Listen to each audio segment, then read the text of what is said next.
belajar, maka kita berdoa menurut agama dan kepercayaan masing-masing. Berdoa dimulai. Berdoa selesai. Ibu akan mengakses kehadiran kalian hari ini. Mas, hadir Bu. Rizka, hadir Bu. Kolija, hadir Bu.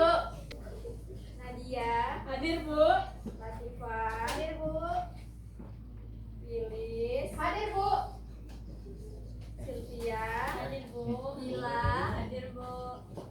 Iya, hadir Bu. Wahida, hadir Bu.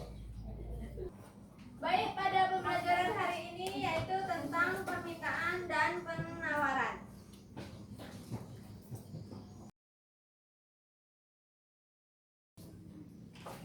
Tujuan pembelajaran hari ini yaitu menjelaskan pengertian permintaan dan penawaran, mengidentifikasi faktor-faktor yang mempengaruhi permintaan dan penawaran, menganalisis hubungan antara harga dengan jumlah permintaan dan penawaran.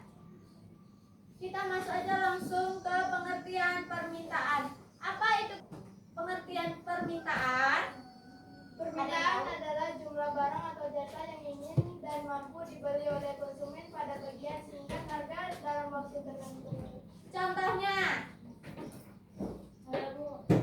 saat harga minyak goreng naik, masyarakat cenderung membeli lebih sedikit.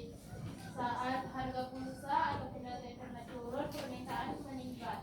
ya, permintaan adalah jumlah barang dan jasa yang ingin dan mampu dibeli oleh konsumen pada berbagai tingkat harga dalam waktu tertentu. Contohnya yaitu tadi yang disebutkan oleh salah satu teman kita, yaitu minyak goreng naik, masyarakat cenderung membeli lebih sedikit karena perbedaan harga itu ya. Yang kedua, ada saat harga pulsa atau data internet turun, permintaan menjadi meningkat karena tergiur, kan harganya murah ya. Lalu masuk lagi kita ke hukum permintaan. Hukum permintaan menyatakan jika harga naik, maka jumlah barang yang diminta akan turun karena harganya. Kita tahu ya, yang masyarakat pasti itu lebih melihat harga ya. Kalau harganya turun, pasti dia banyak yang membeli. Tapi kalau harganya naik, pasti orang mikir ya mau belinya ya, pasti permintaannya jadi turun. Oke. Sebaliknya, jika harga turun maka jumlah permintaan akan naik. Faktor-faktor yang mempengaruhi permintaan. Permintaan tidak hanya dipengaruhi oleh harga, tetapi juga satu,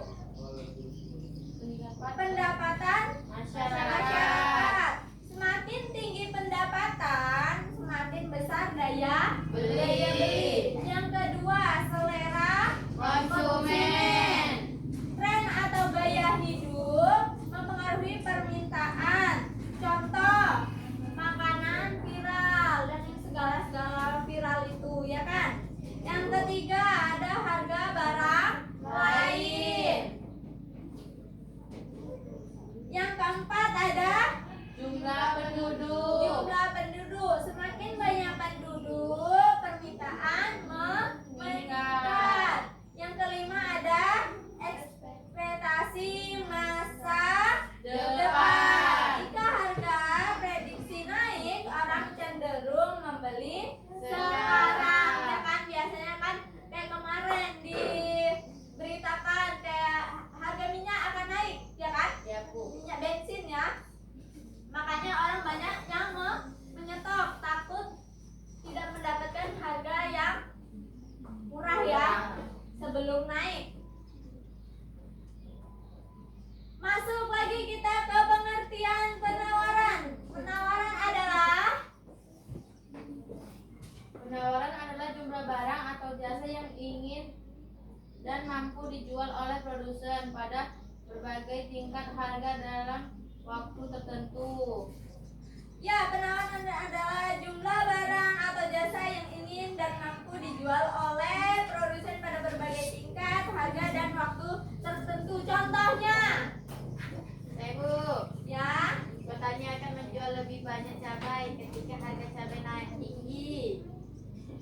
produsen masker meningkatkan produksi saat permintaan tinggi, misalnya saat pandemi. Ya, contohnya itu tadi saat pandemi, produsen masker meningkatkan produksi ya, karena permintaannya tinggi, karena tadi ada virus yang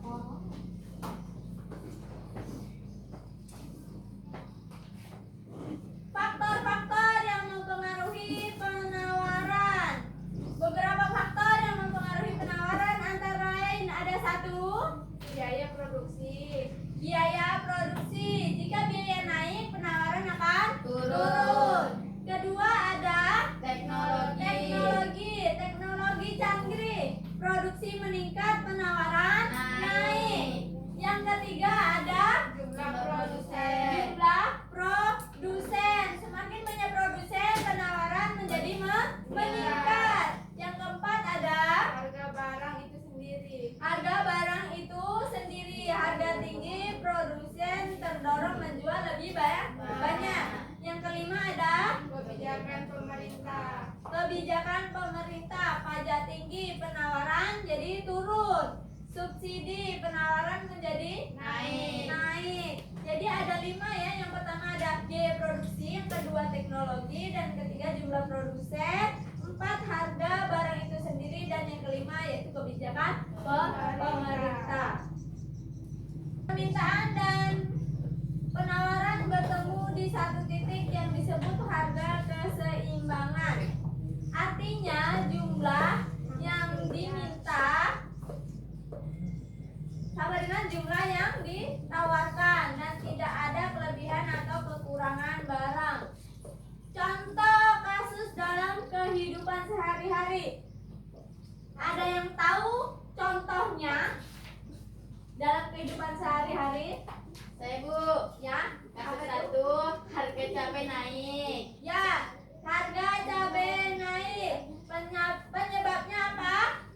Gagal panen. Jadi penawaran turun. Dampaknya harga naik. Lalu ada kasus lagi yang lain? Ada Bu. Apa itu Iris? Barang viral di media sosial.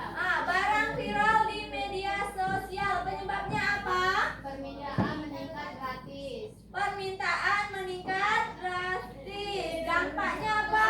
Harga naik. Harga naik. Lagi ada lagi contohnya? Ada Bu. Apa itu?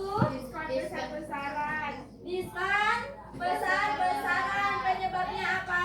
Harga turun. Harga turun. Dampaknya permintaan meningkat. Baik, itu adalah pengertian dari permintaan dan penawarannya. Ibu akan memberikan tugas kelompok kepada kalian. Ibu sudah menyiapkan lembar kerja untuk kalian. Di sini lengkap. Kalian isi nanti nama kelompok dan anggota. Lalu di sini sudah ada petunjuk kerja, pertanyaannya, lalu ada kolom jawaban. Baik.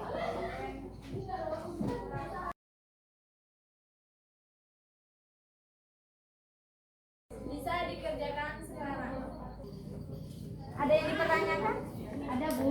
Bu, untuk membedakan struktur pasar, apakah kami harus membeli contoh nyata di struktur kami juga? Iya, sebaiknya kalian menyertakan contoh nyata di sekitar kalian agar pengalaman lebih konkret. Misalnya pasar tradisional sebagai contoh persaingan sempurna. Baik, dipahami? Paham Bu. Boleh dikerjakan. Ada yang ditanyakan? Bu, analisis kelebihan dan kekurangan apakah jawabannya cukup singkat atau harus dijelaskan secara detail? Jawabnya tidak perlu terlalu panjang, tapi harus jelas.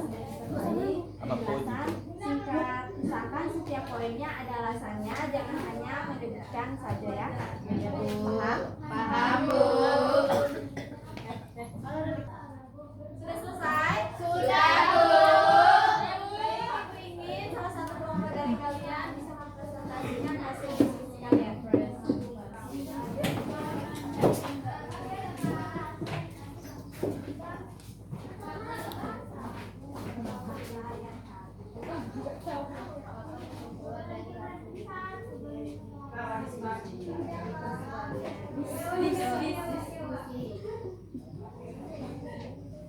Assalamualaikum warahmatullahi wabarakatuh. Waalaikumsalam warahmatullahi wabarakatuh. Baik, kami akan mempresentasikan jawaban dari soal diskusi kami. Jawaban nomor 1. Pasar dari persaingan sempurna, banyak penjual produk sama. Monopoli, satu penjual. Oligopoli, sedikit penjual. Monopolistik, banyak penjual produk berbeda. 2. Kata permintaan menurun, harga naik. Permintaan turun dan kata penawaran meningkat. Harga naik, penawaran naik. Kelebihan dan kekurangan. Persaingan sempurna, harga murah tapi keuntungan kecil. Monopoli, efisien tapi harga mahal. Oligopoli, kualitas baik tapi bisa monopolistik, banyak pilihan tapi harga lebih tinggi.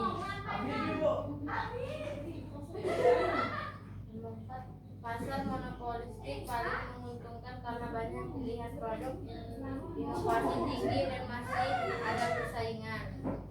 Nomor 5, pasar konsumen, bertemu langsung, contoh pasar tradisional, pasar abstrak online atau daring, contoh marketplace.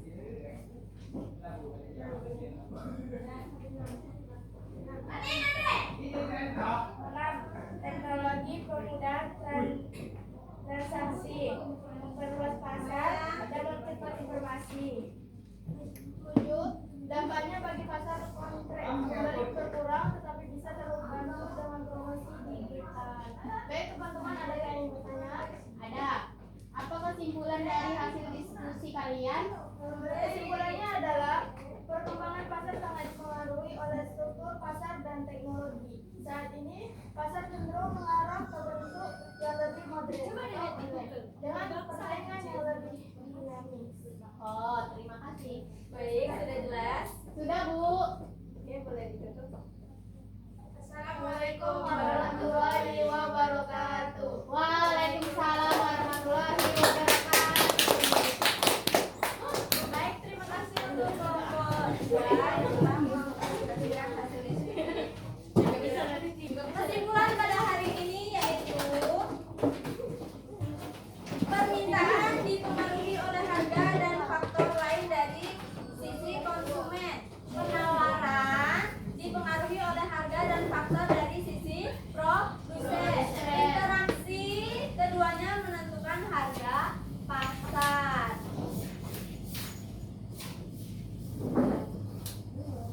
Baik, kita tutup pembelajaran hari ini dengan berdoa bersama. Siap gerak. Sebelum kita pulang, marilah kita berdoa. Berdoa dimulai. Doa selesai. Ucapkan salam. Assalamualaikum